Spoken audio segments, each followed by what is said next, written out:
alaihi wasallam. Baginda bersabda, "Sibabul muslimi fusuqun wa qitaluhu kufrun."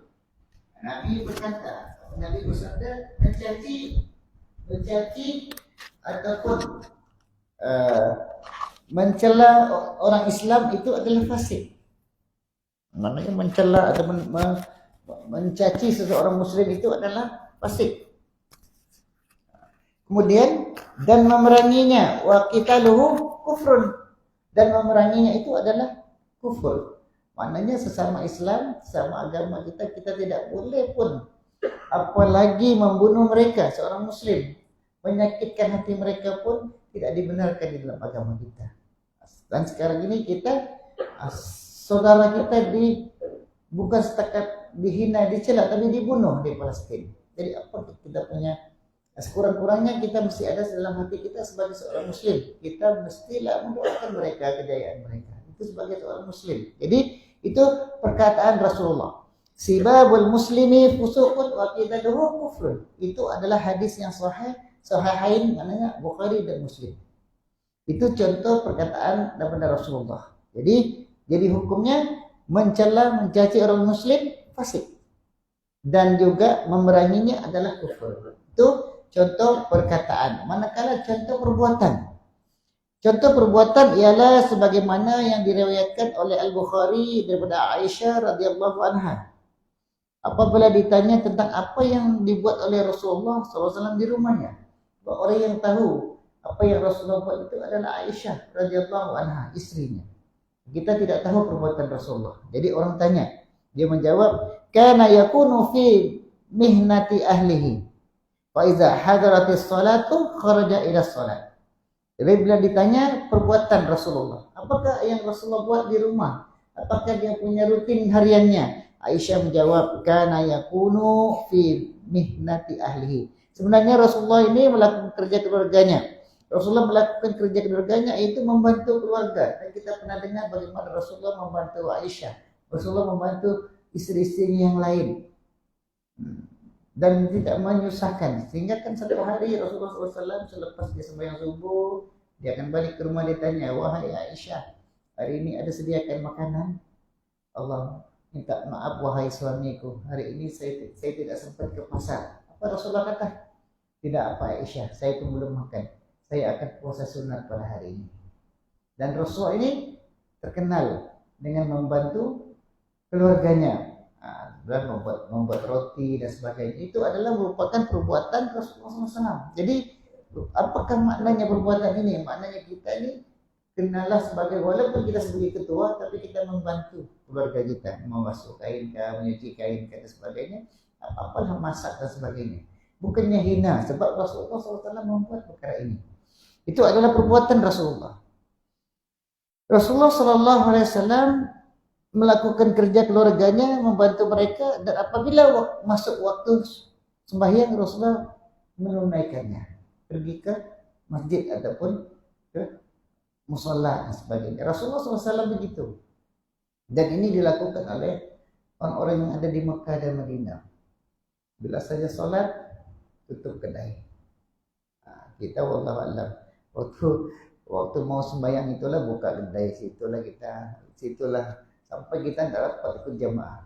Waktunya kita tahu, bila sampai waktu sholat, kita tidak lagi pergi ke kedai, kita akan sholat. Sebab kehidupan kita Rasulullah sembahyang wajibnya, fardunya di masjid, sunatnya di rumah. Kita wallahu a'lam, sembahyang di masjid lah kita banyak sembahyang sunat. Wallahu a'lam. Harap-harap kita ikhlaslah kepada Allah SWT. Kan? Yang ketiganya takrir, pengakuan Rasulullah.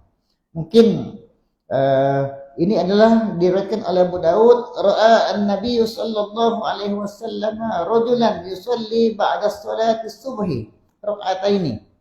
Maknanya ra'a an-nabi sallallahu alaihi wasallam melihat seorang laki-laki menunaikan sembahyang selepas salat subuh, ba'da salatil subhi rak'ataini, 2 rakaat. Faqala an-nabi sallallahu alaihi wasallam as-salat as-subhi marratain, faqala lahu ar-rajulu inni lam akun sallaitu ar-rak'ataini allataini qablahuma wa sallaituhuma, qala Fasakatan Nabi sallallahu alaihi wasallam. Maknanya begini. Bila Nabi nampak seorang sahabat Rasulullah SAW ini sembahyang selepas sholat subuh, dia tanya, apakah sembahyang subuh itu ada 2 kali? Dia tanya begitu kan? Apa dia kata? Rasulullah kata, as-salatu subhi marratain, adakah sembahyang subuh itu 2 kali? Tapi lalu dia pun menjawab, lelaki itu berkata, saya belum lagi sembahyang 2 rakaat yang disunatkan sebelum sholat subuh.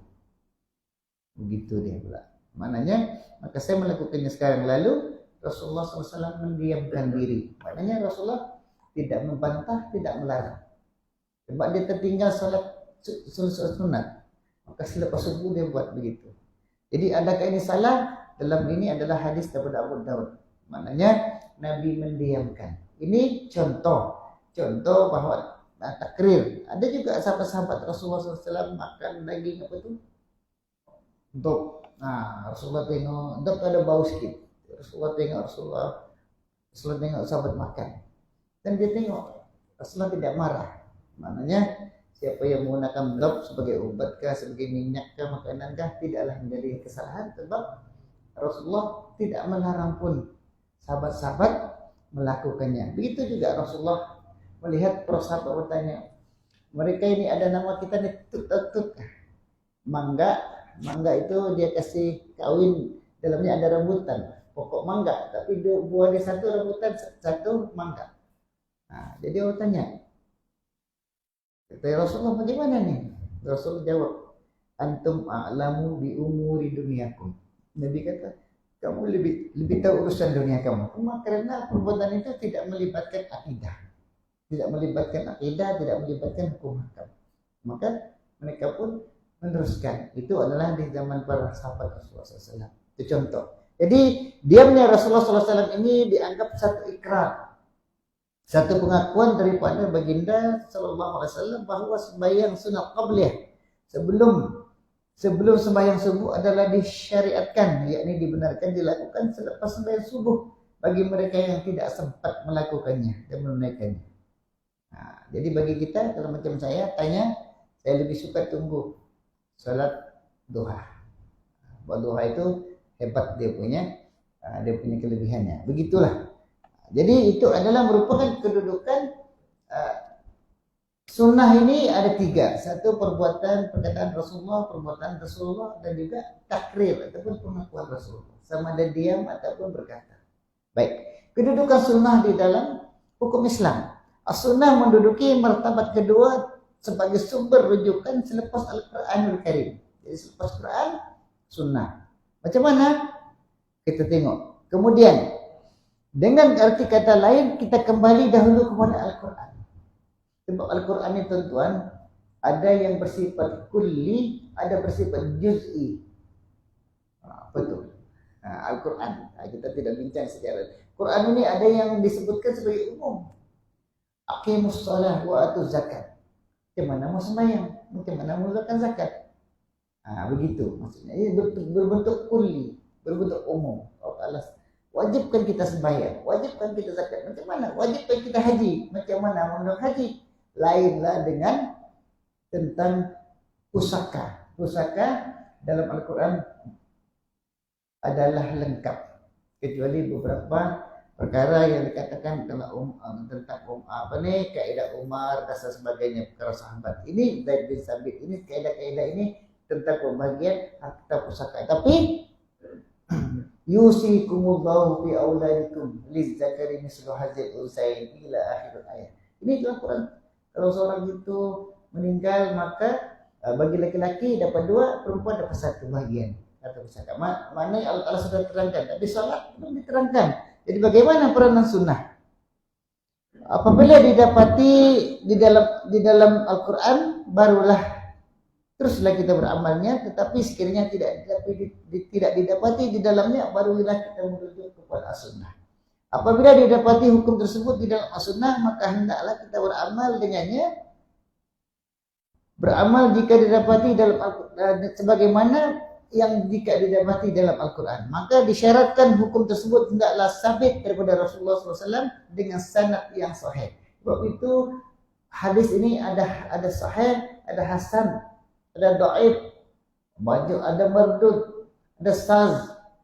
Banyak betul tentang. Dan banyaklah tingkatan hadis ini. Kita tidak membicarakan itu, kita membicarakan tentang peranan sunnah. Baik. Jadi apabila Al-Quran telah memberikan kepada kita, telah memberitahu tentang kewajiban suatu, maka hadis Rasulullah SAW menerangkan, memperincikan dia punya kaifiat. Contohnya tentang sembahyang. Aqimus shalah. Macam mana sembahyang? Nabi kata, "Shallu kama ra'aitumuni usalli." Kau sembahyang macam mana kau lihat aku sembahyang. Nah, mana kita sembahyang, macam mana kita sembahyang hari ini adalah merupakan satu daripada Rasulullah. Dari mana kita tidak jumpa Rasulullah? Kita ada orang-orang di atas kita. Ulama-ulama, guru-guru ulama sampai kepada Rasulullah. Sebab itu macam mana pun kita tidak merujuk kepada ulama-ulama, kita tidak boleh lari. Sebab kita di zaman para sahabat ada dua, sahabat besar, sahabat kecil. Sahabat besar sempat bersama Rasulullah, berjuang bersama Rasulullah.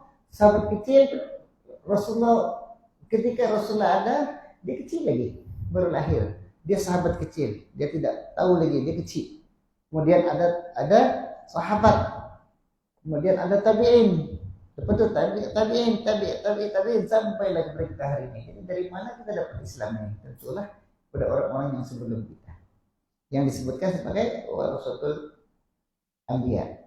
Jadi sallu kama ra'aitumuni usalli, sembahyanglah kamu sebagaimana kamu melihat aku sembahyang. Ini daripada kitab Sahih Bukhari yang bernomor 605. As-Sunnah juga menerangkan bagaimana melakukan haji. Khuzu anni manasikakum. Anda ambillah contoh daripada aku bagaimana aku melakukan kerja-kerja haji. Ini daripada Al-Bukhari. Jadi kita pun tak tahu macam mana mengerjakan haji. Tentulah bagaimana Rasulullah SAW mengerjakan haji. Kenapa ketika kita sa'i, kita ada 100 meter, lebih kurang 99 meter itu kita berlari-lari anak lampu hijau. Kenapa begitu? Karena itulah yang Rasulullah buat. Khuzu anni manasikakum. Orang tanya, sebab tidak bulan saya bawa jemaah. Jadi orang tanya, Ustaz, kenapa kita begini? Kenapa kita begini? Inilah dia perbuatan haji Rasulullah SAW. Maka kita lakukan. Jelas kita buat begitu saja. Tapi kalau ditanya lagi, barulah kita terangkan bagaimana Siti Hajar, macam mana Rasulullah mengambil daripada Siti Hajar, macam mana Siti Hajar melakukan mencari air zam-zam dan sebagainya. Zam-zama, keluarlah zam-zama, keluarlah zam-zama. Jadi kita panggil zam-zam. Air itu jadi banyak. Di mana? Itu tapak Nabi Ismail, dia kata kalau kita mau minta susu dengan mama macam mana? Kita angkat kaki lah. Jadi Ismail itu angkat kaki, keluar air. Zam-zamah kata ibunya. Zam-zamah. Akhirnya keluarlah air zam-zam itu. Maka kita pun panggil zam-zam. Nah, begitu. Jadi As-Sunnah juga menerangkan akad-akad yang harus dan haram dalam muamalat dan lain-lainnya. As-Sunnah lah yang menerangkan kepada kita. Selain daripada itu, As-Sunnah juga menyatakan beberapa hukum yang tidak terdapat dalam Al-Quran. Seperti hukum harus memakai cincin emas dan sutra bagi kaum laki-laki. Seperti hukum harus haram. Haram memakai cincin dan emas bagi kaum laki-laki. Sebab itu adalah pakaian. Nah, kalau dalam sini pakaian raja-raja yang Islam mereka memakai sutra, menunjukkan kehebatan itu sutra mereka. Insyaallah Allah Ta'ala izinkan kita pakai sutra, pakai emas bila kita berada di syurga. Di syurga tuan-tuan tiada halangan. Dan kalau ada dulu yang hebat-hebat, aku mau kawin dengan dia di akhirat, silakan. Satu saja, jangan kawin dengan ibu sendiri. Dengan adik-beradik semua boleh kawin. Di akhirat bukan ada amalan lagi. Sebab itu janji Allah, tempat Allah Ta'ala memuatkan janji pun ada lagi. Tidak ada lagi ibadat apa. Dan kita tidak ada lubang najis. Tidak ada perlu tuan-tuan. Apa yang kita mau datang. Itu adalah tempat Allah menunaikan janjinya. Dahsyatnya akhirat itu. Jadi sebab itulah kenapa kita diharamkan. Allah Ta'ala menduga kita. Kita taat ke tidak pada Allah SWT. Nah, begitu. Kesimpulannya, As-Sunnah merupakan sumber kedua selepas Al-Quran. dan wajib beramal dengan hukumnya. Ia amatlah penting bagi memahami Al-Quran dan beramal dengannya. Bagaimana kita memahami Al-Quran? Tentu melalui sunnah Nabi kita Muhammad SAW. Baik. Al-ijma'. Nah, kalau sunnah tadi dia ada dua. Tentunya kalau disebut sanad ini orang yang menyampaikan hadis itu. Kalau matan isi kepada hadis itu. Nah, itu perbincangannya agak jauh sedikit. Yang ketiga al-ijma'. Ijma' ini apa?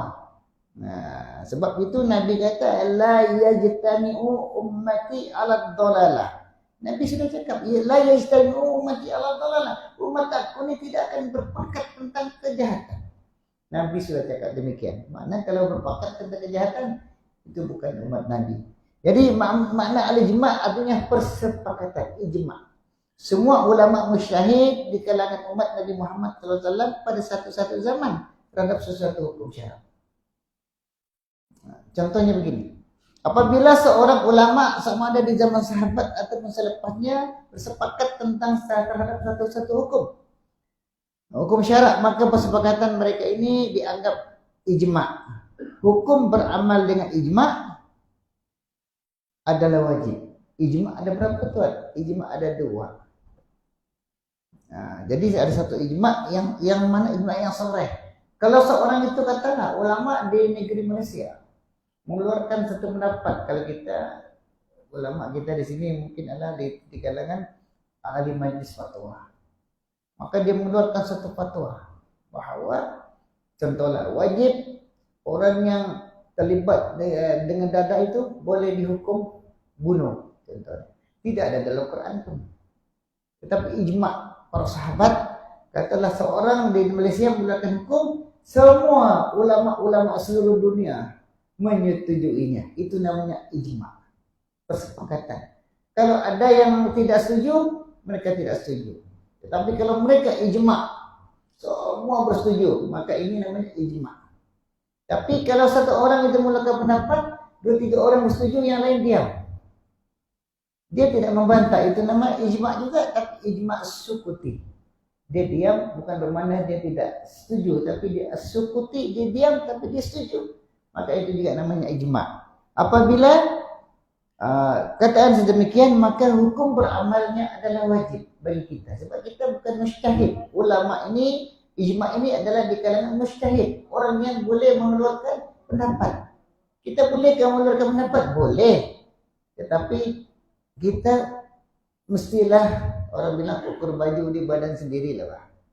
Kan macam kita nih, macam saya nih, kitab bahasa Melayu kan mengeluarkan pendapat, hukum balaghah, hukum apa nih, hukum bahasa Arab pun tak pandai. Dia ini kembali kepada siapa? Adakah ini dia ni apa dia punya apa nih fi'il amarkah? Apakah kita pun tidak tahu. Jadi tentulah kita mesti adalah kemampuan kita untuk mengeluarkan pendapat, bukan main hantar. Saya ingat kita punya kiblat macam di dalam hutan. Di mana kiblat kita ni tidak bawa. Sinilah saya rasa itu tidak ada ilmu. Kalau ada ilmu macam mana? Mungkin kan ambillah galak kan, ada matahari di mana dia. Contohnya kan ilmu kan. Contohnya ada matahari, kemudian ada galak, kita tengok mana bayang-bayang. Itu ada ilmu lah maknanya. Ini maknanya dia bagi pendapat yang buta-buta. Saya rasa beginilah. Sinilah kita. Rasa-rasa. Sekarang ada abang Google. Ambil itu kiblat, dia terus bagi tahu. Itu juga satu ilmu. Itu maksudnya yang sedemikian. Jadi dalilnya Nabi SAW pernah menyatakan bahawa ulama-ulama orang Islam sekali-kali tidak berhimpun bersepakat di dalam kesesatan. La yajtami'u ummati 'ala dhalalah. Oleh itu apa yang menjadi sepakat di kalangan mereka adalah benar. Imam Ahmad meriwayatkan dalam musnadnya, yaitu daripada Abu Basrah Al-Ghifari. Abu Basrah Al-Ghifari. Dia ada lagi Abu Zar Al-Ghifari, suku kaum Ghifar. Sebelahnya suku kaum Aslam. Bani Aslam, Bani Ghifar ni sebelah saja kampung dia. Kerja dia kalau orang melimpas kampung dia mesti bagi ufti, mesti bagi cukai. Kalau tidak kena bunuh. Ini sebelum Islam. Tapi Abu Dzar Al-Ghifari lah yang telah mengubah kaum ini. Jadi daripada Abu Basr Al-Ghifari radhiyallahu anhu bahwa Rasulullah SAW telah bersabda, "Sa'alta Allah azza wa jalla alla yajma'u ummati 'ala dhalalatin fa'ataniha." Aku telah memohon daripada Allah azza wa jalla agar umatku tidak berhimpun bersepakat di dalam perkara-perkara kesesatan. Lalu Allah memperkenankannya. Maknanya tuan-tuan, tidak ada umat Muhammad ramai-ramai bersepakat untuk berjihad. Tidak ada. Melainkan hanya sedikit saja. Tapi mereka bukannya jumlah yang mereka sama-sama. Tidak. Sebab Allah Ta'ala telah memperkenankan permintaan Rasulullah, umat aku tidak akan bersepakat tentang kejahatan. Itu adalah permintaan Rasulullah SAW kepada siapa? Permintaan Rasulullah kepada Allah Subhanahu Wa Taala. Contoh ijma' gini.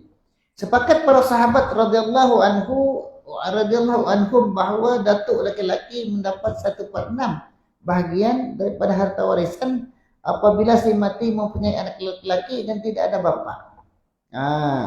Jadi ini adalah datuk. Dia kan dalam bab pusaka ni, kalau ada bapa dan ada datuk ini terhijab.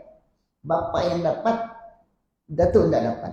Tapi sekiranya di sini anak laki-laki dan tidak ada bapa, maka tidak ada bapa, datuk dia dapat 1/6 daripada harta pusaka dia. Setelah ini tidak ada dalam Al-Quran, tidak ada dalam surah yang saya sebutkan dari yusikumullah. Tetapi para sahabat ijma' mereka, sekiranya tidak ada bapa maka 1/6 itu dapat kepada datuk. Itu mereka bersepakat. Jadi itu adalah merupakan ijma' para sahabat Rasulullah SAW. Sebab kenapa mereka berpendapat demikian? Sekiranya tidak diberikan kepada datuk, maka uang itu, harta itu dibagi kepada negara, Baitul Mal. Jadi tidak dapat diberikan kepada waris. Maka mereka berpendapat adalah lebih baik diberikan kepada waris setelah tidak ada bapa, maka datuk dapat bagi laki-laki, ya. Jadi itulah. Itu adalah merupakan ijma'. Kedudukan ijma'. Ijma' merupakan sumber rujukan yang ketiga daripada sumber-sumber hukum Islam. Yang pertama Al-Quran, kedua As-Sunnah, ketiga ijma'. Apabila kita tidak dapati sesuatu hukum di dalam Al-Quran dan As-Sunnah, maka kita akan lihat adakah perkara tersebut telah disepakati oleh ulama. Bila ulama sudah bersepakat ataupun tidak sepakat, sekiranya ia merupakan ijma' ulama, maka hendaklah kita menerima dan beramal dengan ijma' ini. Banyak perkara-perkara ijma' yang kita lakukan sekarang. Banyak. Baik. Al-Qiyas. Yang keempat, Al-Qiyas.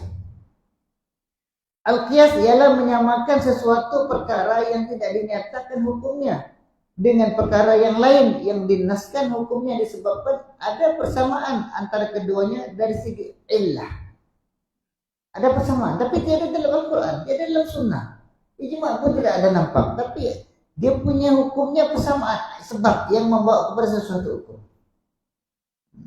Kita hendak menggunakan qiyas, hendak apabila tidak mendapati ayat-ayat Al-Quran, tidak ada hadis dan ijma' ulama menjelaskan hukum tersebut. Kedudukan qiyas dalam sumber hukum nomor 4. Al-Quran, As-Sunnah, ijma' dan qiyas. Rukun qiyas, dia bukan senang-senang qiyas ini. Kita beri contoh nanti. Yang pertama mesti ada asal. Mesti ada rukun dia pertama, mesti ada asal hukum itu. Asal yang menjadi asas untuk dikiaskan kepada dia. Apa dia punya asal hukumnya? Memabukkan. Setiap yang memabukkan, kan? Mana ada sebut tapai dalam Quran kan? Tidak ada lihin pun dia dalam Quran, mantokuk pun dia dalam Quran. Tapi kenapa diharam?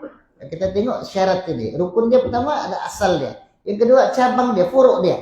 Perkara yang dikiaskan tentang apa? Tentang mabuknya misalnya. Kemudian hukum asal yang dinaskan. Hukum apa? Hukum asalnya apa? innamal khamru wal maisiru wal ansabu wal azlamu kan rijsun min amri syaitan. Fajtanibu itu adalah hukum. Fajtanibu adalah merupakan hukum fi'lul amri, yaitu kalimat itu sendiri merupakan satu suruhan, satu perintah Allah Ta'ala. Maknanya kita kan tahu juga lah, kalau kita mau jadi mujtahid, kita tahu juga apa nih hukum-hukum. Kadang-kadang dia fi'il amar, tetapi kadang-kadang dia fi'il mudhari, tapi berbentuk suruhan ataupun merupakan satu perintah. Nah, itu kita tahu juga ilmu-ilmu tentang bahasa lugah. Baik. Jadi yang keempatnya adalah illah yang menyamakan antara asal dengan furu'. Apa? Contohnya begini. Allah SWT mengharamkan arak sebagaimana yang telah dinaskan dalam Al-Qur'an.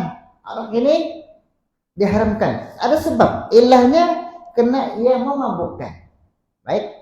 Illah dia. Tadi kita tengok dia punya hukumnya illah yang menyamakan asalnya, memabukkan. Baik. Yang boleh menghilangkan akal. Oleh itu apabila kita dapati mana-mana minuman yang namanya bukan arak tetapi memabukkan, maka kita hukumnya haram. Kenapa mabuk? Karena dia boleh menghilangkan akal. Banyak kisah dalam Al-Quran, banyak kisah dalam sahabat dan Rais dan sebagainya kan. Itu kita tidak ceritakan di sini. Maka kita hukumkannya adalah sebagai haram karena apa-apa minuman yang memabukkan, maka dia adalah haram karena kita kiaskan, kita samakan dia dengan arak. Boleh?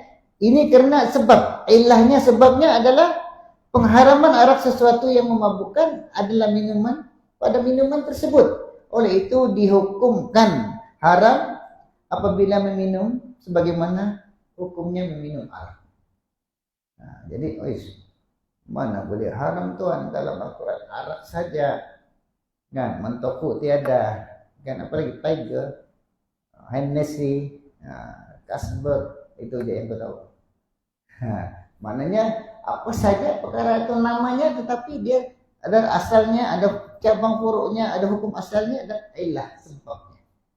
Bagaimana? Jadi itulah. Jadi semua yang disebutkan adalah sumber hukum syarak.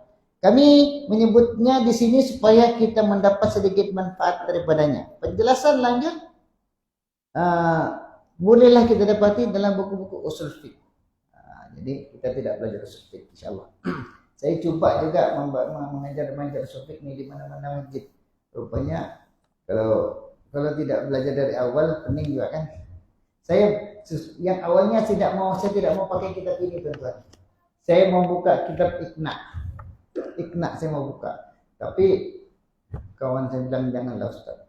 Iqna ini dia baca saja dengan bahasa Arab dan dia menggunakan bahasa pening-pening. Nah, jadi saya bilang apa? Kita gunakan yang kita mudah, pemahamannya mudah dalam kitab fiqh manhaji. Iqna ini kitab Syarbini.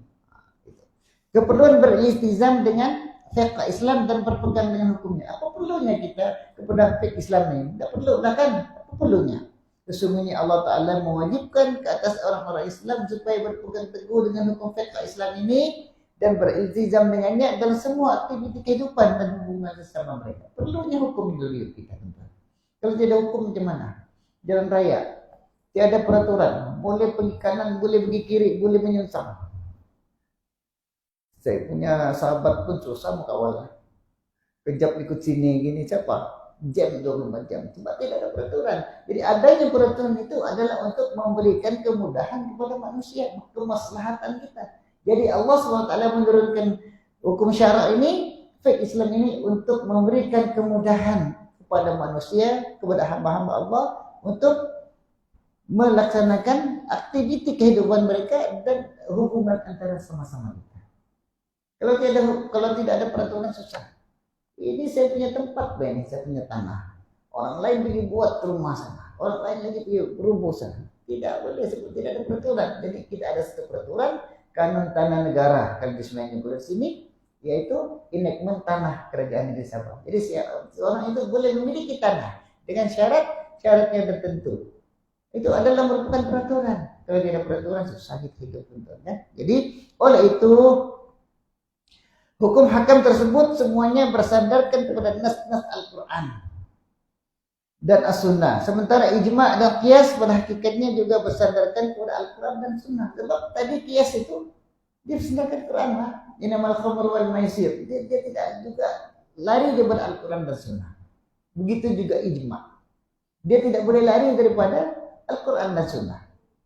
Oleh itu apabila orang-orang Islam meninggalkan hukum-hukum tersebut, bermakna mereka meninggalkan Al-Quran dan Sunnah. Sebab apa yang mereka buatkan ijma' dan qiyas itu diambil juga daripada asalnya Al-Quran.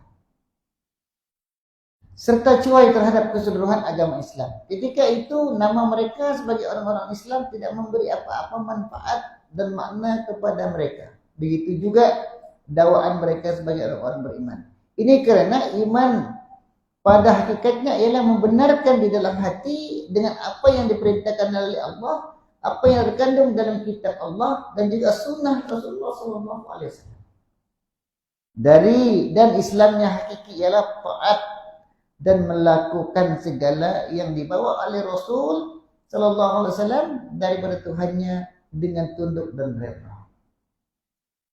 Allah Ta'ala sudah jelas. Wa ma yantiqu 'anil hawa in huwa illa wahyun yuha. Nabi ini tidak pernah bercakap dengan hawa nafsu macam mana kita masih sembarang saja cakap. Sekarang lagi dahsyat dakwi sebut dalam Facebook lah, dalam TikTok lah, dalam Instagram sudah kena dakwah. Tapi Rasulullah wa ma yantiqu 'anil hawa in huwa illa wahyun yuha. Allah Ta'ala telah membersihkan hati Rasulullah. Tuan-tuan 3 kali Rasulullah dibersihkan, dibedah. Yang kita tahu Rasulullah dibedah ketika berada di rumah Halimatus Sa'diyah saja. Ketika Isra dan Mi'raj. Nah, itu yang kita tahu. Nah, bagaimana Rasulullah SAW Allah Ta'ala telah jaga Rasulullah ini. Bagaimana Rasulullah 3 kali dalam hidup dia ketika dia masih bujang, masih hebat, dia menjadi pengembala kambing. Pada ketika itu belum lagi kan? Sikit lagi ya. Jadi bagaimana Rasulullah ini? Dia kan orang muda. Dia suruh kawan dia jaga kambing dia mau pergi ke kota Makkah.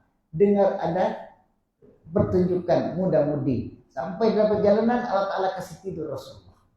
Tidaklah dia dengar majelis perompang tuh.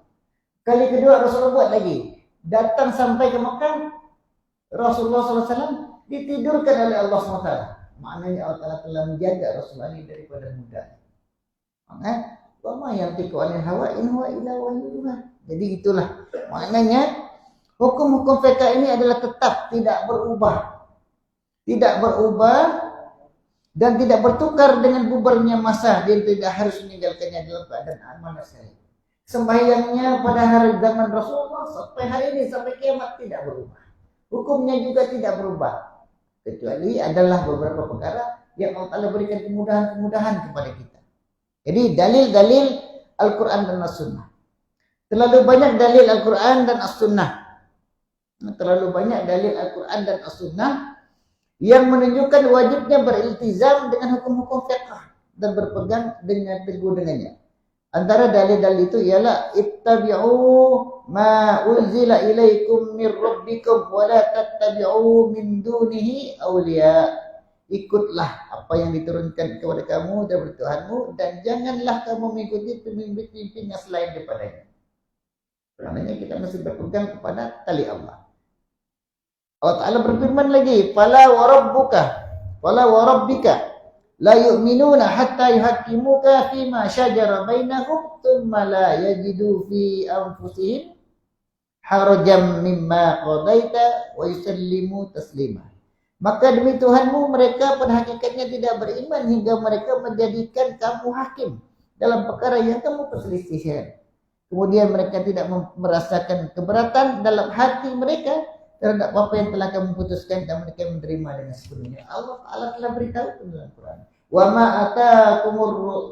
atakumur rasulu fakhudhuhu wa ma nahakum anhu fantahu.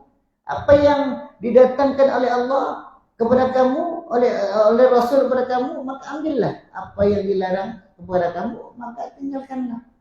Dalam Sahifah Madinah atau perlembagaan Madinah, ini ada 47 pasal. 47 pasal. Itu perlembagaan pertama yang bertulis yang dilahirkan yang wujud di dunia ini, yaitu perlembagaan Madinah ataupun Sahifah Madinah ataupun dipanggil Constitution of Madinah. Dalam 47 pasal itu ada satu. Fa in ikhtalaftum fihi fa maraddatan ila Allah wa ila Muhammad. Sekiranya kamu berselisih terhadap sesuatu perkara, fa maraddatan, maka hendaklah kamu kembali kepada Allah dan kepada Muhammad. Jelas di sini bahwa berpegang kepada Al-Quran, As-Sunnah itu adalah merupakan perintah Allah Subhanahu wa taala. Inna anzalna ilaikal kitaba bil haqqi litahkuma bainan nas bima arakallah wa la takul lil khainina khasima. Sesungguhnya kami telah menurunkan kepada engkau Muhammad Alkitab dengan kebenaran untuk engkau menghukum di antara manusia dengan apa yang ditunjuki Allah. Jangan kamu menjadi pembela kepada orang-orang yang khianat. Jadi nas-nas di atas memerintahkan supaya mengikut apa yang diturunkan oleh Allah dan menjadikan Rasulullah SAW itu serta sunnahnya sebagai hakim kepada semua yang berkaitan dengan muamalat sesama manusia. Apa itu muamalat? Apa saja yang kita lakukan sesama-sama kita itu muamalat, berhubungan sama kita. Kita berjual beli kah, sewa menyewa kah, semuanya itu adalah muamalat, hubungan antara manusia dengan manusia. Maka kita adalah merujuk kepada Allah dan Rasulullah, dan juga melarang daripada melanggar perintah Allah dan Rasulnya. Oleh itu, sesiapa yang memilih hukum-hukum yang lain daripada yang telah ditetapkan oleh Allah dan Rasulnya, bermakna dia telah sesat dengan kesesatan yang jauh. Allah Ta'ala berfirman yang maksudnya, dan tidaklah patut bagi laki-laki dan perempuan yang beriman apabila Allah dan Rasulnya menetapkan satu ketetapan, akan ada bagi mereka pilihan yang lain tentang urusan mereka. Bila Allah Ta'ala telah menetapkan hukum kepada kita, kita tidak boleh ada hukum lain. Kita mesti ikut hukum Allah. Dan barang siapa yang menderhakai Allah dan Rasulnya, maka dia telah sesat dengan kesesatan yang nyata. Ini dalil kita mesti ikut Al-Quran. Dalil daripada sunnah macam mana? Hadis riwayat Al-Bukhari dan Muslim daripada Abu Hurairah radhiyallahu anhu. Katanya, man ata'ani faqad ata'a Allah, wa man asani faqad asallah. Rasulullah SAW bersabda, barang siapa yang mentaati aku, maka sesungguhnya dia telah mentaati Allah. Dan barang siapa yang menderhakai aku, maka sesungguhnya dia derhaka kepada Allah SWT. Karena lahirnya Nabi, Allah SWT telah melantik dan memutuskan Rasulullah SAW itu adalah merupakan utusan Allah. Kalau utusan Allah, macamlah kita, raja suruh dia punya wakil hantar dengan kita satu perkara, dan kita satu perintah, dan kita ingkar. Bukan kita ingkar dengan yang membawa itu, kita ingkar dengan raja. Begitulah Rasulullah membawa risalah Allah. Kalau kita ingkar dengan Rasulullah, bermakna kita ingkar dengan Allah. Sebab Allah telah memutuskan Rasulnya sebagai pesuruhnya untuk disampaikan kepada kita. Jadi kalau kita ingkar, bukan kita ingkar pada Rasulullah, kita ingkar pada Allah. Sebab sembahyang, kalau kita tidak sembahyang, kita bukan ingkar pada Rasulullah, kita ingkar pada Allah. Sebab Allah telah menurunkan sembahyang itu kepada kita melalui Rasulnya, melalui utusannya. Begitu. Jadi kemudian Rasulullah berkata lagi, wallazi nafsi biyadihi la yu'minu ahadukum hatta yakuna hawahu taba'an lima ji'tu bih. Maknanya, demi Tuhan yang diriku berada di dalam tangannya, di bawah kuasanya Allah. Nabi kita bersumpah, wallazi nafsi biyadihi, yang demi Tuhan yang mana diriku berada di tangannya, dengan Allah, di bawah kuasa Allah, tidak beriman. La yu'minu ahadukum, tidak beriman seorang daripada kamu, sehinggalah hatta yakuna hawahu, sehinggalah hawa nafsunya taba'an lima tubi, mengikut apa yang aku bawa. Maknanya kita tidak beriman dengan Allah melainkan kita mengikut apa yang dibawa oleh Rasulullah Sallallahu Alaihi Wasallam. Jadi hadis ini disebut oleh Imam An-Nawawi dalam kitabnya hadis 40. Hadis 40 ini sekarang ini diwajibkan di sekolah, dibaca di sekolah termasuk agama. Hadis mantan arba'in Imam An-Nawawi. Hadis yang pertama innamal a'malu binniyat, itu yang pertama. Dulu zaman-zaman dulu rajin. Siapa saya mengajar dulu pakai kitab mantan arba'in. Insyaallah. Jadi Abu Daud dan Tirmizi meriwayatkan alaikum bisunnati, hendaklah kamu berpegang dengan sunnahku. Oke, jadi Imam Muslim, Abu Daud dan Imam Malik dalam kitab Al-Muwatta meriwayatkan taraktu fikum ma in man akhadtum bihi lan tadillu ba'di kitabullah wa sunnati. Maknanya Allah Ta'ala Nabi telah meninggalkan kepada kita selagi kita tidak akan sesat selama-lamanya jika kita berpegang dengan kitab Allah dan sunnahnya. Jadi dalil-dalil wajib dan dalil Al-Quran dan sunnah di atas menunjukkan betapa wajibnya mengikut hukum-hukum yang disyariatkan oleh Allah Subhanahu wa taala melalui lidah nabinya. Kata Allah Taala berfirman, "Falyahzaril ladzina yukhalifuna an amrihi an tusibahum fitnatun aw yusibahum azabun alim." Maka adalah orang-orang yang menyalahi perintah Allah dan Rasulnya takut akan ditimpa cobaan atau ditimpa azab pedih. Itu adalah dari persaudaraan. InsyaAllah pada minggu hadapan kita akan mula menceritakan istilah-istilah dalam ilmu fiqh. InsyaAllah. Jadi sekadar itulah pada hari ini, mudah-mudahan Allah Subhanahu wa taala memberikan kepada kita kekuatan untuk kita dapat mengamalkan Islam itu dari sebenarnya. Auzubillahi minasyaitonir rajim. Bismillahirrahmanirrahim. Alhamdulillahirabbil alamin wassalatu wassalamu ala asyrofil anbiya'i wal mursalin wa ala alihi washabihi. Allahumma yassir lana umurana wa rawatib qulubina wa abdalina wassalamati wal afiyati fi dinina wa dunyana wa akhiratana. Rabbana atina fid dunya hasanah wa fil akhirati hasanah wa qina adzabannar. Alhamdulillahirabbil alamin.